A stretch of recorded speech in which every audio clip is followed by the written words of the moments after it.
ஓம் முருகா போற்றி, கந்தா போற்றி, கடம்பா போற்றி, கதிர்வேலா போற்றி, அறுவடை வீடு கொண்ட முருகப்பெருமானே போற்றி போற்றி. என் செல்ல பிள்ளையே, உன் துணையை பற்றி அவசரமான செய்தி. இந்த முருகப்பெருமான் சொல்வதை ஒரு 4 நிமிடம் மட்டும் கேள். வாழ்க்கையில் ஏற்றம் இறக்கம் வருவது இயல்புதானே. இப்போது நீ கஷ்டப்படுகிறாய். அதனால்தான் மனம் உடைந்து இவ்வாறு பேசுகிறாய்.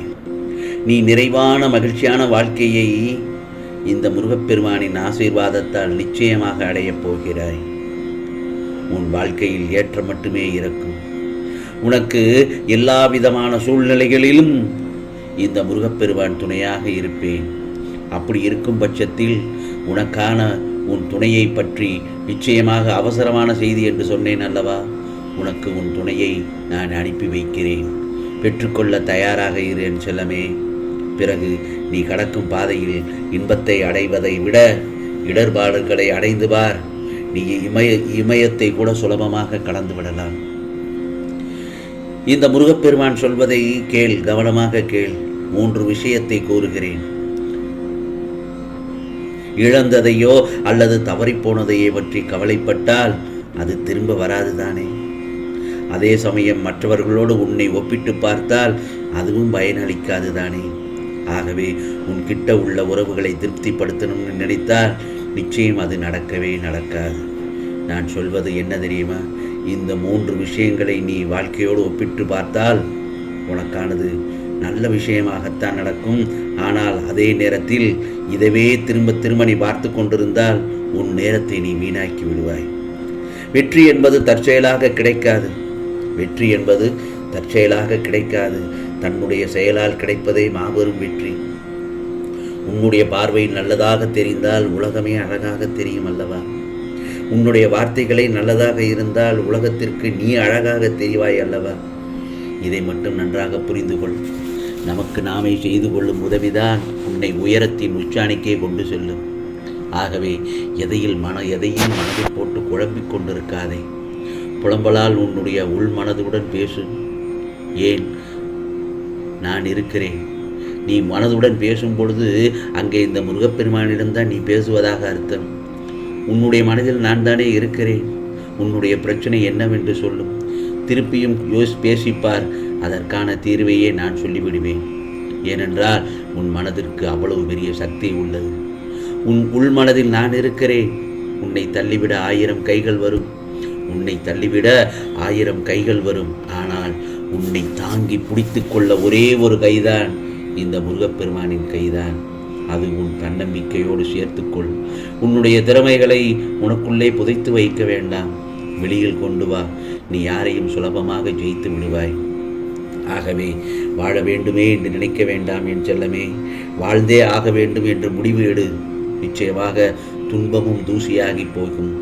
யாரும் உன்னை திட்டுறாங்க ஒதுக்குறாங்கன்னு நினைக்க வேண்டாம். புகழ்ந்தாலும் இகழ்ந்தாலும் அந்த இடத்தில் ஒரு புன்னகையோடு கடந்து செல். பிறகு நடக்கும் பார் உன்னுடைய வாழ்க்கையில் நல்லதொரு மாற்றம். அதே மாதிரிதான் வாழ்க்கையில் உள்ள அனைத்திற்கும் 2 வழிகள் இருக்கும். அப்படி இருக்கும் பட்சத்தில் உன் பிரச்சனைகளுக்கான காரணங்களும் அது வந்த வழியும் நான் அறிவேன் அல்லவா? வந்த பிரச்சனை என்றும் நிலைக்கப் போவதில்லை யாருக்கும். அப்படி இருக்கும் பட்சத்தில் நிலையில்லாமல் இருக்கும் விஷயத்திற்கு ஏன் உன் பொக்கிஷமான நேரத்தை துரைத்து கொண்டிருக்கிறாய்? சற்று யோசித்துப்பார். அவைகள் வந்த வழியிலேயே சொல்லப் போகிறது. ஆனால் அவைகள் உன் மனதில் ஏற்படுத்திய பக்குவம், அனுபவம், எப்படி நடந்து கொள்ள வேண்டும் என்ற பாடம் என எல்லா நல்ல விஷயங்களையும் அது உனக்கு புகட்டி உள்ளது தானே. ஆம் செல்லவே, ஒரு குழந்தை எழுந்து நடக்க பயிலும் போது 1000 முறை கீழே விழும். ஆனால் கடைசியில் தான் தன் காலை ஊன்றி நடக்கும். அதே போலத்தான் நீ கீழே விழலாம். ஆனால் அது எழுந்து நிற்பதற்கு என்பதை தான் நீ உணர்ந்து கொள்ள வேண்டும். எந்த சூழ்நிலையிலும் உன்னுடைய தைரியத்தை கைவிடாதே. உனது நம்பிக்கையை திடப்படுத்தவே நான் இந்த முருகப்பெருமான் உனக்கு அவதரித்து உனக்கு நல்வாழ்விற்கு நானே பொறுப்பாகிறேன். எல்லோருக்கும் முடிந்தவரை உதவி செய். எவன் ஒருவன் உன்னை நாடி உதவி என்று கேட்டு வருகிறானோ அவனுக்கு உதவி செய்ய தயங்க வேண்டாம். நீ உனது பிள்ளைகள் பற்றியோ குடும்பத்தை வழி நடத்துவதை பற்றியோ கவலைப்பட வேண்டாம். தெளிந்த மனதோடு இரு.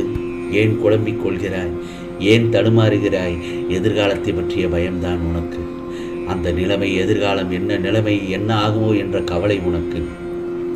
இந்த முருகப்பெருமான் நான் இருக்கும்போது எதற்கு வீண் கவலை? அனைத்தையும் சீர்தூக்குவேன். நிச்சயமாக நான் உனது இல்லத்திற்கு வந்து முடிபுகுந்து கம்பீரமாக அமர்ந்திருக்கிறேன். உனக்கான துணையையும் அனுப்பியுள்ளேன் அல்லவா? அந்த துணையை பெற்றுக்கொள் என் செல்லவே. பிறகு இல்லறம் நல்லறமாகும். அந்த துணையை நிராகரித்து விடாதே. அதே நேரத்தில் நீ படும் துன்பங்களை நான் அறியாமல் இல்லை. உன் துன்பங்கள் எல்லாம் இனி ஒரு முடிவுக்கு வரப்போகிறது. அதற்கான காலத்தை இந்த முருகப்பெருமான் உருவாக்கிவிட்டேன். இனி அதில் நீ பயணம் செய்ய போகிறாய். கவலை இல்லாமல் இரு. ஆபத்துக்கள் எதுவும் வந்தால் அதிலிருந்து இந்த முருகப்பெருமான் உன்னை காப்பாற்றி விடுவேன். உன் பக்கத்தில், உன்னுடனேயே, உன் உள்ளேயே நான் இருக்கிறேன் அல்லவா? அதை முழுமையாக நம்பு. நீ தூங்கும்போது என் மடியில் அமர்ந்து தூங்குவதாக நினைத்துக்கொள். நீ என்னை பிரார்த்தனை செய்யும் போது எந்த நேரமும் நல்ல நேரம்தான். இப்போது நீ இருக்கும் இடத்தில் இருந்தே வணங்கு. என்னை உரிமையோடு கூப்பிடும்போது முருகா முருகா என்று என்னை கூப்பிடும்போது உன்னை பார்க்க எந்த நொடியிலும் உன்னை பார்க்க ஓடோடி வந்து விடுவேன். அதுவும் ஏதோ ஒரு ரூபத்தில் உனக்கு நான் காட்சி தருவேன் என் செல்லவே. நான் இன்னொன்று சொல்கிறேன் என் செல்லமே. நம்முடைய ஏணி சரியாக சுவர் மீது சாய்ந்திருக்கவில்லை என்றால் நாம் எடுத்து வைக்கின்ற ஒவ்வொரு அடியும் தவறான இடத்திற்கு வேகமாக கொன்று சென்றுவிடும். நான் அளிக்கும் பதில்களை உன்னால் புரிந்து கொள்ள முடியாமல் மனம் போன போக்கில் சென்று அதை தட்டி கழித்து விட்டாய். அதனால் நீ எந்த பலனையும் அனுபவிக்க முடியவில்லை. தக்க தருணத்தில் எந்த ரூபத்திலாவது வந்து சொன்னால் அதை முதலில் ஏற்றுக்கொண்டு நடைமுறைப்படுத்து. நான் சொன்னேன் அல்லவா, உனக்காக நான் காட்சியளிப்பது எந்த ரூபத்திலாவது வந்து உனக்கு உதவி செய்வேன் என்று. அந்த நேரத்தில் என்னை தவறவிட்டு விடாதே. எந்த வேலையை தொட்டாலும் இது முடியாது என்று முற்றுப்புள்ளி வைத்து ஆரம்பிக்க வேண்டாம். உன்னால் முடியாது என்று சொல்வது யாரோ ஒருவர் எங்கோ செய்து கொண்டிருக்கிறார்கள் என்பதை நீ நினைவில் கொள். ஏனென்றால் உழைப்பு என்பது கசப்பானதாகத்தான் இருந்தாலும் அது இனிப்பான சுவையான கனிகளை தரும் என்பதை நிதர்சனமான உண்மை. முடியும் என்று தெரிந்தால் உடனே முயற்சி செய். முடியாது என்று நினைத்தால் அதற்கு உண்டானதை யோசித்து எப்படியெல்லாம் செய்தால் இதில் நாம் வெற்றி பெறலாம் என்று சிந்தித்து செயல்பட்டு அதில் வெற்றி அடைய இந்த முருகப்பெருமான் உனக்கு பக்கபலமாக துணையாக இருப்பேன். ஆம் செல்லமே, இனி வரும் நாட்கள் எல்லாம் உனக்கானதாகத்தான் இருக்கப் போகிறது. நம்பிக்கையோடு இந்த முருகப்பெருமானின் சொல்வதை கேட்டு விட்டாய் அல்லவா? உனக்கான துணையை நான் அனுப்பியுள்ளேன். பெற்றுக்கொள். வாழ்க்கை சுகமாக நலமாக வாழ்வாய்.